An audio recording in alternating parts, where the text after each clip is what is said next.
aller acheter des formations à 2-3 000 euros pour t'apprendre comment faire et avoir le produit gagnant. Ça n'existe pas un produit gagnant. Ça n'existe pas. Qu'est-ce que ça veut dire le produit gagnant? Moi je comprends pas. Gagnant où? Il y a un concours des produits? Ça n'existe pas. Tout est gagnant dans la vie. Papier toilette c'est gagnant. Essuie-tout c'est gagnant. Vendre des coques de téléphone c'est gagnant. Ça dépend toi comment tu vois les choses. D'accord? Le marketing ça commence pas par la vente. MBA ou FBA ou je sais pas quoi pour vendre sur Amazon. Ça, c'est l'étape du marketing la plus facile. C'est comment vendre. Normalement, c'est même pas toi qui dois faire ça. Tu dois déléguer ça à un étudiant ou quoi qui veut encore apprendre à vendre. Le marketing, ça commence avec le produit. Bien avant le produit. Ça commence avec l'étude de marché. Ça commence avec toi. Tu es tout seul dans ta chambre. C'est ça le marketing. Tu réfléchis. Ok, qu'est-ce que je pourrais vendre? Tu voudrais vendre ce produit. Tu commences à faire ton étude de marché.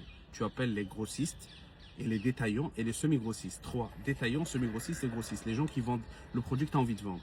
Tu regardes le prix sur le marché, c'est combien? Le détaillant, il le vend à 10. Ok. Le semi-grossiste, il le vend à 7. Et le grossiste, il le vend à, je sais pas moi, à 4 par conteneur. Ok, ça veut dire que le grossiste, il achète plus ou moins, je sais pas moi, on va dire à 2,5 ou 3. D'accord, ok. Ça, c'est mon étude de marché. Quels sont mes futurs concurrents sur le marché? Ok. Il y a société A, société B, société C, c'est eux les plus connus. D'accord. Qu'est-ce qu'ils ont de plus que les autres? Pourquoi ils sont connus?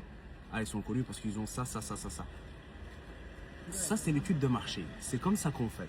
Ça prend un peu de temps, mais tu dois le faire. C'est ça normalement qui doit te prendre du temps. Pas une formation à 2-3 000 euros FBA ou ZTA, ou je comprends pas, c'est quoi ces trucs-là de... D'accord? Maintenant, tu as trouvé le produit. Tu as fait une étude de marché. Ok, je veux vendre ça.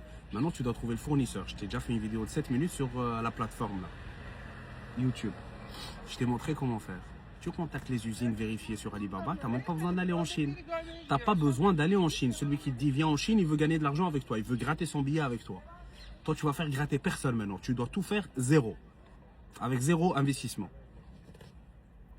Eh ben, tu fais, ça y est, tu commences à chercher l'usine, il t'envoie un premier échantillon, tu développes, etc. Ça y est, c'est bon.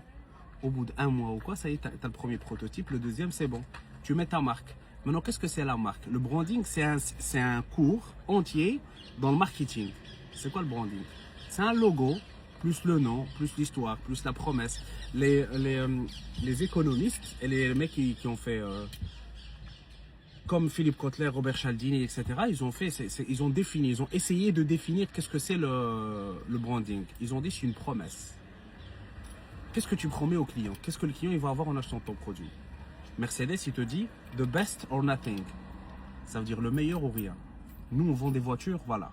C'est le meilleur, voilà. C'est ça leur promesse. Chaque entreprise, elle a une promesse. Tu as un slogan, une phrase. Par exemple, Apple, c'est Think Different. Nokia, à l'époque, c'était Connecting People, quelque chose comme ça. Nokia, pour les moins jeunes. Nokia, à l'époque, c'était Connecting People. C'était ça leur slogan. Ça y est, le logo, c'est quoi? Des fois, c'est... Le logo, en fait, c'est très simple. C'est soit, je veux dire le nom, c'est soit seulement Samsung, par exemple, c'est seulement Samsung. Je pense pas qu'ils ont un logo. Apple, c'est un logo. C'est la pomme croquée. Et des fois, c'est un nom plus un logo. Est-ce que tu comprends ce que je veux dire? Regarde-toi ce que tu veux. Est-ce que tu veux choisir juste, par exemple, tu veux choisir une marque, elle s'appelle Koala. Est-ce que c'est seulement le nom Koala écrit d'une certaine manière, ou Koala avec l'image du koala, ou juste une image du koala? Est-ce que tu comprends? C'est très simple. Il y a un slogan, etc. Voilà, là tu fais sur ta marque. Donc, étude de marché, 1.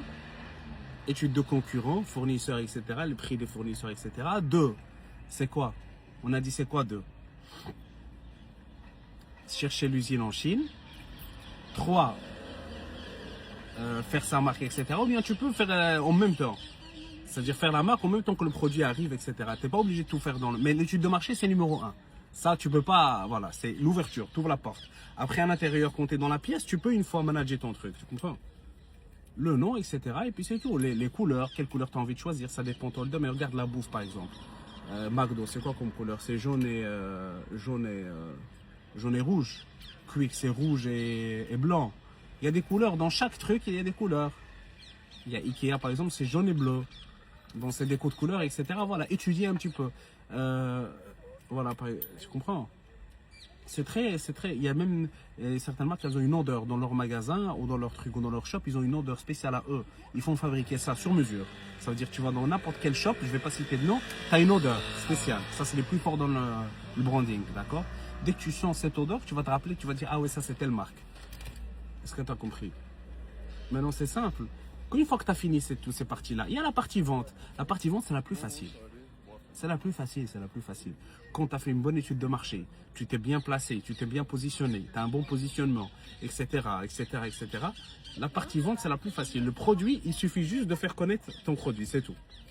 Tu ouvres un TikTok ou tu ouvres Instagram et tu commences à faire de la pub à ton produit. Ça y est, ton produit va se connaître, ça y est, c'est bon, ça va exploser.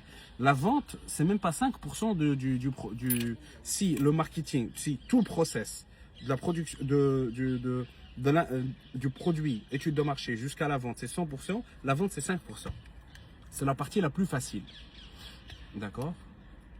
Après, avant, il y a la communication de ton produit. Ça aussi, c'est voilà, avec quels moyens tu vas communiquer. Avec TikTok, avec Instagram, Snapchat, Facebook, la télé, tu vas faire une pub télé, comment tu vas faire? Ça, c'est la communication. Après, c'est la vente. La vente, ça découle de la communication. Ça, c'est très simple. Là, je viens de te résumer MBA, Master of Business Administration, 5 ans. Je te l'ai résumé en 6 minutes, 7 minutes. Ça va? Après, tu veux rentrer dans le détail. Chaque fois, tu peux rentrer dans le détail. Chaque fois, sur un détail, tu peux écrire un livre. Là, maintenant, il y a des livres. Il y a plus de 50 000 livres, ou je ne sais pas combien de milliers de livres qui ont été écrits sur ce que je viens de te dire là maintenant en 7 minutes. Tu peux chaque fois détailler la partie communication, la partie positionnement, la partie targeting. D'accord? Il y a le POD, tu vois. Le POD, par exemple. Bon, je n'ai pas envie de détailler parce qu'après, voilà, moi, j'aime pas trop détailler les choses et les définitions d'université. Par exemple, dans le branding, par exemple, tu as deux points qui sont le POD, Point of Difference. POD, en quoi tu es différent par rapport aux autres? Tu vends un porte-clés. Qu'est-ce qu'il a de ton porte-clés de plus que les autres? D'accord? Et toutes les grandes sociétés, elles travaillent sur ça, POD. D'accord? Tu comprends? Le POD, tu dois le lier par rapport à ton positionnement et c'est ça. Dès que je vais te citer une marque, tu vas me dire oui. Je vais te dire Mercedes maintenant. C'est quoi? Qu'est-ce qui est venu dans ta tête? Le luxe. Je vais te dire BMW. BMW, tu vas penser, tu vas te dire ah oui, c'est la sportivité. D'accord? Tu comprends? Voilà, ça c'est le positionnement. Le positionnement, c'est l'image mentale que tu vas donner à tes clients. D'accord? Qu'est-ce qui va rester ici?